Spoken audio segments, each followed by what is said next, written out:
নিমেষে সমাধান <90 <90 এগুলো কিভাবে আমরা ক্যালকুলেট করতে পারি, যেমন 87 whole square, 84 whole square, 88 whole square, এগুলো আমরা নিমেষে কিভাবে ক্যালকুলেট করব খুব শর্ট টাইমে। যেমন 87 100 থেকে কত কম, 13 কম।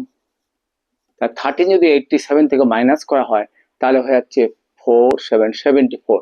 তাহলে এখানে প্রথমে হয়ে যাবে বাঁ দিকে 74, আর 13 স্কোয়ার কত হয় 169। এখানে কিন্তু 2 ডিজিট লিখতে হবে, তাহলে 169, ওয়ানটা এখানে লিখবো 69। এটা যদি আমরা অ্যাড করি হয়ে যাচ্ছে 7569।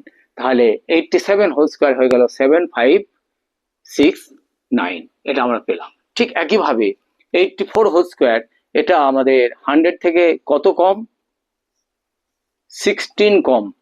তাহলে 16 যদি কম হয়, 84 থেকে 16 মাইনাস করলে 868, তাহলে ফার্স্টে হয়ে যাবে কত 68, আর 16 হোল স্কোয়ার 256, এটাও তাই 2 ডিজিট হবে, সেই জন্য এখানে 256।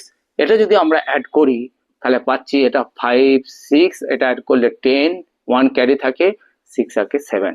তার মানে 84 হোল স্কোয়ার হয়ে গেল 7056। তাহলে তোমরা এই যে 88 হোল স্কোয়ার এটা কত ক্যালকুলেট করবে, করে কমেন্ট বক্সে পাঠাবে। আর যদি ভালো লাগে তাহলে এটা সাবস্ক্রাইব এবং লাইক এবং শেয়ার করবে।